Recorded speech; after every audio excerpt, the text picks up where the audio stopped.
Assalamualaikum anak-anak Bapak. Waalaikumsalam, Pak. Apa kabarnya semuanya hari ini? Subhanallah, alhamdulillah, la ilaha illallah, Allahu akbar.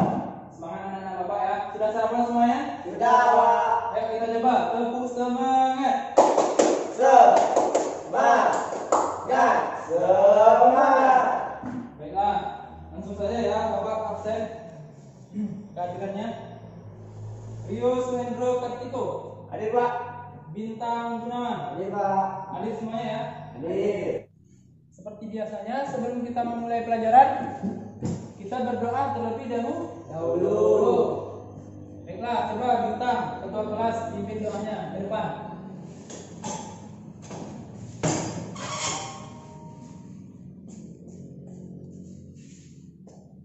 Baiklah teman-teman, sebelum kita memulai pelajaran kita hari ini, ada baiknya kita berdoa. Berdoa mulai. Bismillahirrahmanirrahim. Rabbi zidni ilman warzuqni fahman. Amin. Terima kasih Bintang, silakan duduk. Sebelum kita memulai pelajaran, Bapak ingin membawakan sebuah cerita. Apakah anak-anak Bapak mau mendengarkan cerita dari Bapak? Mau. Ya semuanya, duduk anak soleh. Nah, pada zaman dahulu hiduplah seorang anak kecil yang bermain dengan teman-temannya. Dia belajar mengaji bersama teman-temannya. Tapi anak kecil tersebut dia kurang mendapat ilmu. Maksudnya yaitu dia tidak mendapatkan apa yang diajarkan oleh gurunya. Pada suatu hari, saking dia tidak mendapatkan dan diejek oleh teman-temannya, dia merajuk dan pergi ke dalam hutan. Di dalam hutan, dia menjumpai sebuah goa. Dalam goa tersebut, datanglah hujan yang deras, hujan yang lebat, dan dia tertidur pulas di dalam goa tersebut. Pada keesokan harinya, siang harinya, dia terbangun dan mendengar tetesan air ke dinding goa tersebut. Tetesan air tersebut perlahan berbunyi menetes ke dinding goa tersebut dan membentuk sebuah lubang di bebatuan goa tersebut. Semenjak itulah dia berpikir bahwasanya tetesan air yang lembut, yang kecil, tetapi sering atau terus-menerus menetes ke dinding goa yang batu tersebut yang keras. Dinding goa tersebut membentuk sebuah lubang yang besar, membentuk sebuah cekukan oleh air yang kecil yang lembut tersebut. Disitulah dia merenung dan berpikir bahwasanya air yang kecil saja, air yang lembut saja bisa membuat lubang, bisa membuat cekungan di batuan tersebut. Dia berpikir bahwasanya tidak ada orang yang bodoh, tidak ada orang yang tidak pintar. Hanya adalah orang yang pemalas dan tidak mau bekerja dan berusaha. Anak Bapak tahu, semua orang itu terlahir pintar. Hanya saja tingkat kemauan dan tingkat keusahaannya, bagaimana cara dia mendapatkan dan meraih apa yang dia inginkan. Apakah anak-anak Bapak mengerti? Tidak. Baik. Selanjutnya kita masuk ke pembelajaran.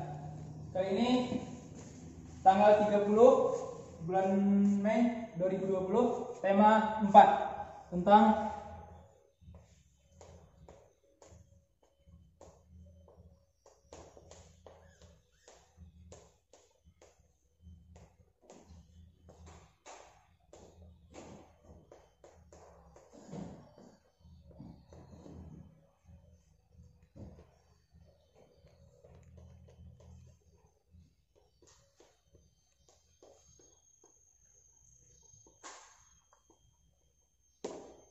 anak-anak Bapak bisa membacanya semua?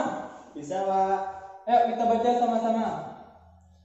Tema 4. Tema 4. Berbagai jenis pekerjaan. Berbagai jenis pekerjaan. Subtema 1. Subtema 1. Jenis-jenis pekerjaan. Jenis-jenis pekerjaan. Nah, sebelum pertemuan ini kita sudah membahas tentang apa itu sumber daya alam. Bahwasanya kita ketahui bahwa Indonesia adalah negara yang kaya akan sumber daya alamnya. Sumber daya alam adalah segala sesuatu yang tersedia secara alami yang bisa dimanfaatkan oleh manusia yang berada di sekitarnya. Baiklah, pembelajaran 1 yaitu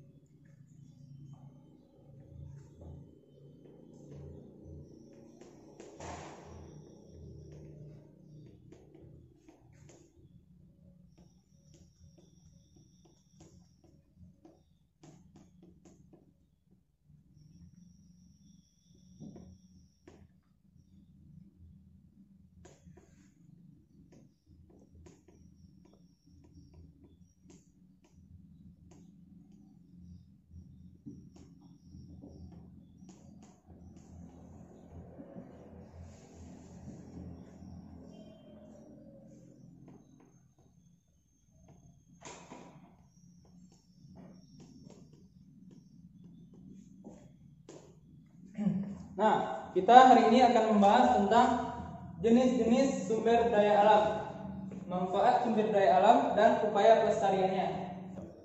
Bisa anak-anak baca di depan semuanya ya. Jenis-jenis sumber daya alam. Jenis-jenis sumber daya alam. Manfaat sumber daya alam. Manfaat sumber daya alam. Upaya pelestarian. Upaya pelestarian. Nah, sebagaimana kita ketahui bahwasanya Indonesia, negara kita, mempunyai sumber daya alam yang sangat kaya. Sumber daya alam itu jenis-jenisnya terbagi menjadi 3, yaitu yang pertama, sumber daya alam yang berkaitan dengan lingkungannya itu terbagi menjadi 2. Yang pertama itu ada sumber daya alam namanya sumber daya alam hayati, dan yang kedua adalah sumber daya alam non hayati. Sumber daya alam hayati adalah sumber daya alam yang berasal dari berbagai makhluk hidup. Contohnya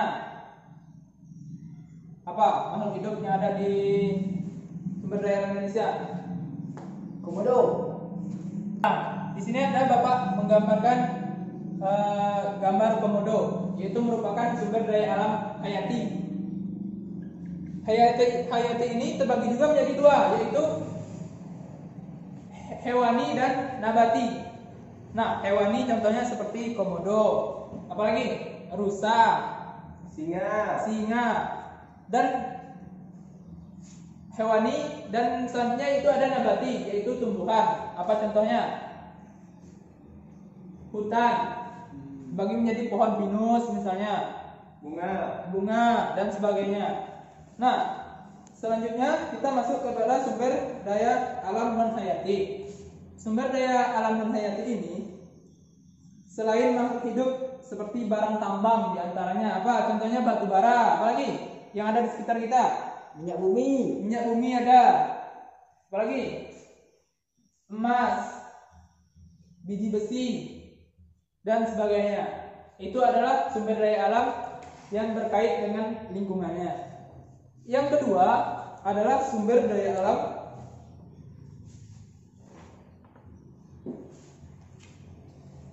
Nah, ini tadi contoh dari yang nabati, yaitu contoh dari jenis sumber daya alam non hayati, yaitu batu bara. Bisa anak-anak Bapak lihat gambarnya? Bisa. Nah, selanjutnya yaitu yang kedua, jenis sumber daya alam yang dihubungkan dengan teknologi.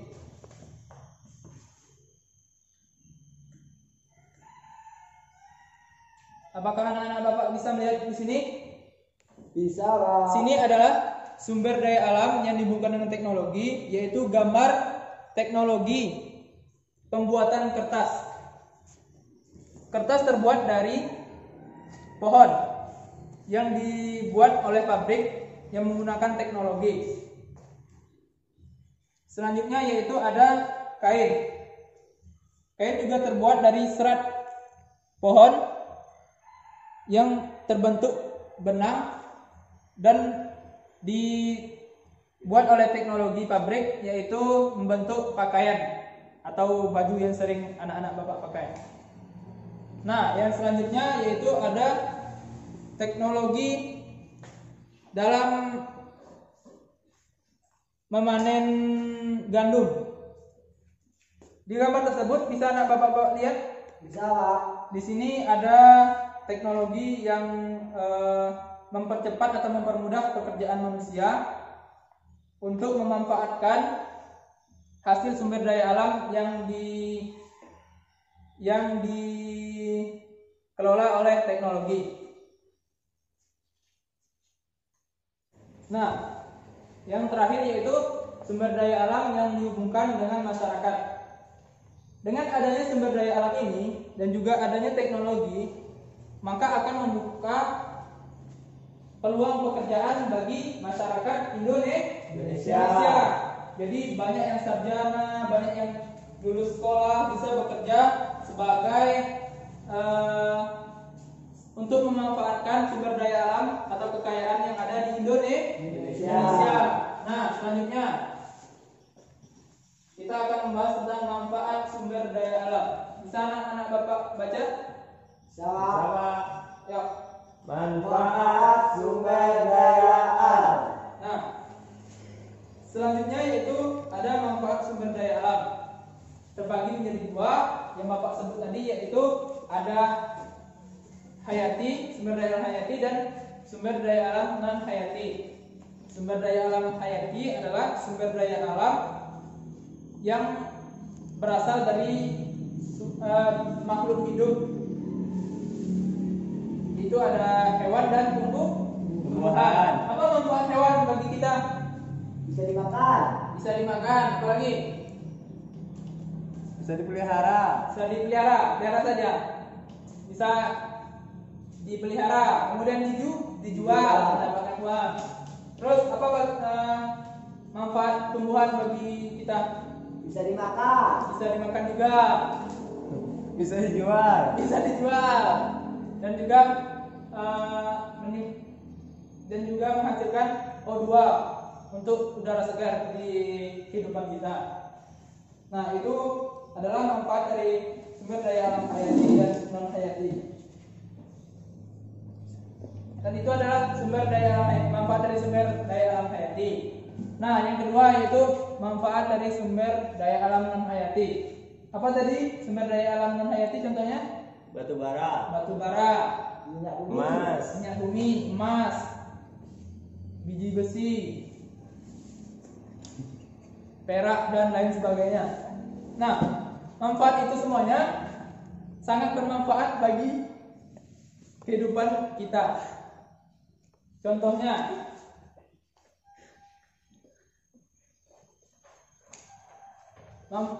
sumber daya alam non hayati sangat berguna untuk penyokong perindustrian negara kita, dan juga untuk peluang kerja bagi masyarakat Indonesia. Nah, selanjutnya kita akan membahas tentang upaya pelestarian sumber daya alam. Dalam upaya pelestarian atau menjaga keseimbangan sumber daya alam kita di lingkungan kita, khususnya di lingkungan rumah kita bisa yang pertama yaitu mengurangi penggunaan bahan kimia pencemar lingkungan, seperti pestisida berlebihan dan bahan kimia lainnya. Yang kedua yaitu mengurangi produksi sampah rumah tangga. Nah, sampah-sampah haruslah dibuang pada tempatnya.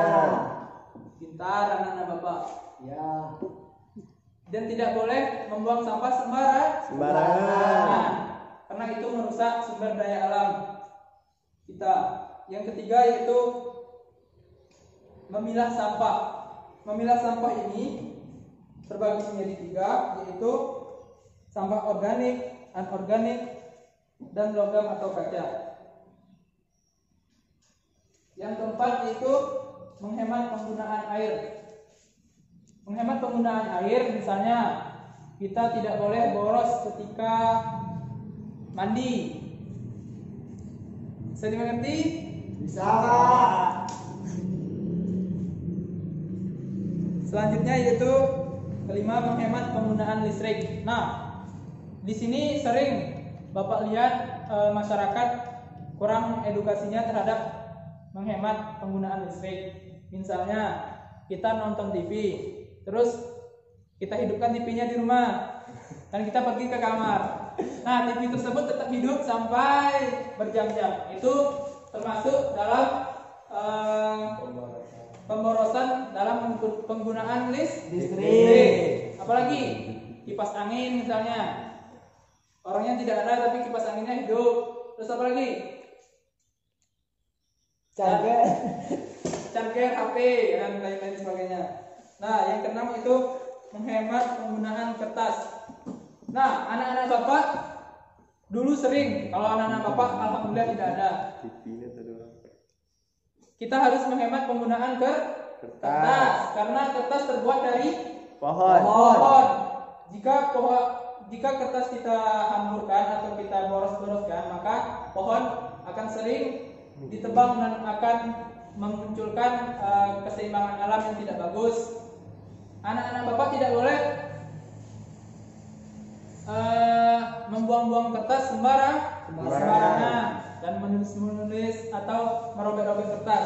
Nah, selanjutnya yaitu menghindari pemborosan bahan bakar. Apa contohnya? Bahan bakar pada motor. Jika kita boros, bahan bakar terbuat diambil dari mana? Dari minyak bumi. Minyak bumi itu tidak bisa diperbaharui. Jadi kita haruslah menggunakan bahan bakar seperlunya. Dan selanjutnya yaitu terakhir,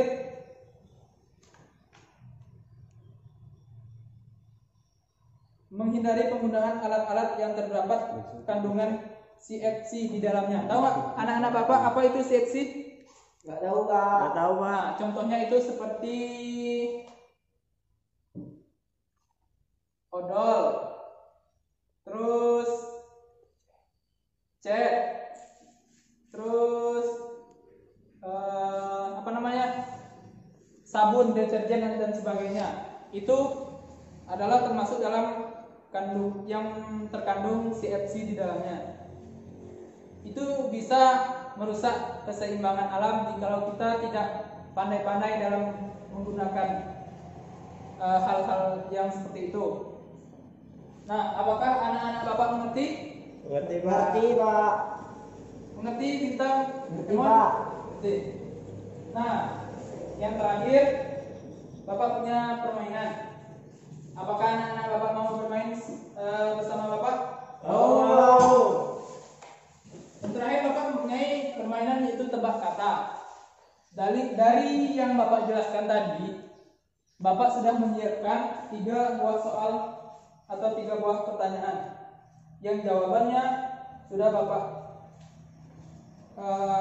Bapak gunting di sini untuk kalian tempelkan di depan.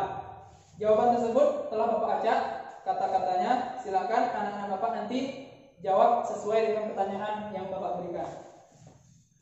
Siapa yang mau duluan menjawab pertanyaan Bapak? Saya, Pak.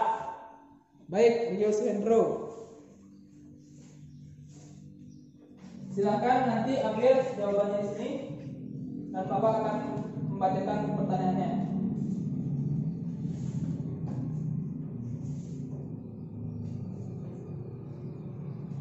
Untuk Rio Suhendro Kertiko, termasuk pertanyaan nomor 1. Termasuk dalam jenis apakah? Batu bara, emas, minyak bumi, dan biji besi. Silahkan ambil jawabannya dan tempel di depan.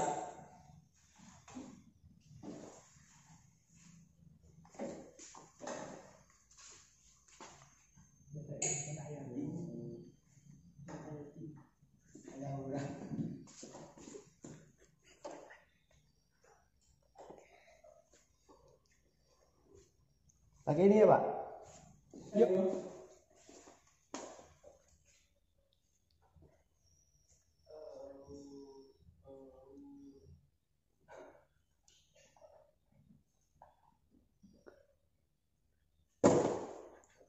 Pelan-pelan ya, Nak. Ya, Pak.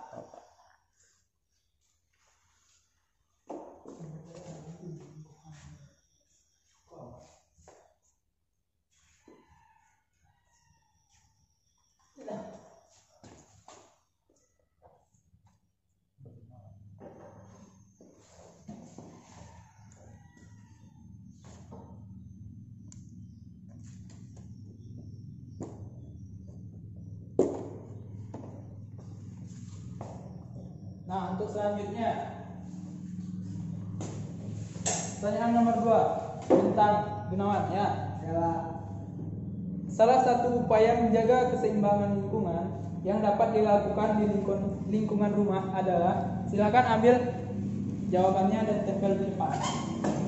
Bapak ulangi, salah satu upaya menjaga keseimbangan lingkungan yang dapat dilakukan di lingkungan rumah adalah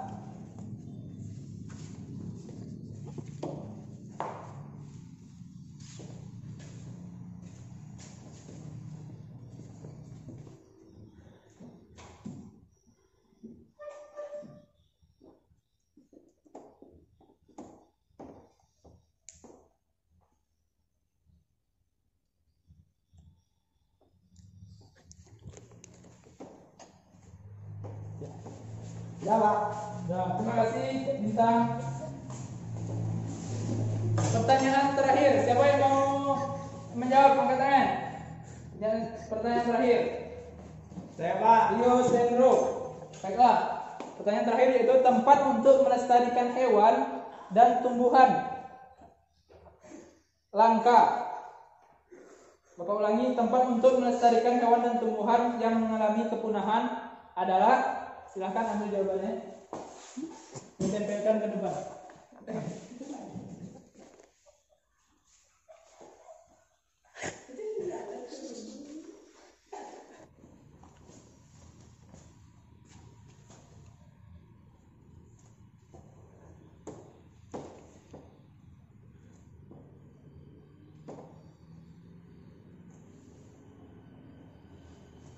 Terima kasih kepada Rio. Silakan duduk. Nah, kita koreksi jawabannya ya. Perhatikan ke depan semuanya anak-anak Bapak. Yang pertama, termasuk dalam jenis apakah? Sumber daya alam apakah? Batu bara, emas, minyak bumi, biji besi. Jawabannya adalah sumber daya alam non hayati, betul. Ayo tepuk tangan untuk Rio. Yang kedua, pertanyaannya, salah satu upaya menjaga keseimbangan lingkungan yang dapat kita lakukan di lingkungan rumah adalah penggunaan listrik menghemat. Ini sudah betul, tapi Bintang coba perhatikan, ini sudah betul, tapi hanya saja terbalik ya Nak. Iya, Pak. Jadi ini di bawah, menghemat penggunaan listrik, bukan penggunaan listrik menghemat. Yang terakhir, tepuk tangan untuk Bintang. Yang terakhir yaitu tempat untuk melestarikan hewan dan tumbuhan yang mengalami kepunahan adalah Suaka Marga Satwa, Taman Nasional, dan Cagar Alam. Betul ya, tepuk tangan untuk Rio Sendro itu. Baiklah anak-anak Bapak, mungkin pelajaran hari ini kita cukupkan sampai di sini. Ada pertanyaan anak-anak Bapak? Tidak ada, Pak. Kalau tidak ada, langsung saja Bapak tutup dengan wabillahi taufiq wal hidayah. Wassalamualaikum warahmatullahi wabarakatuh. Waalaikumsalam.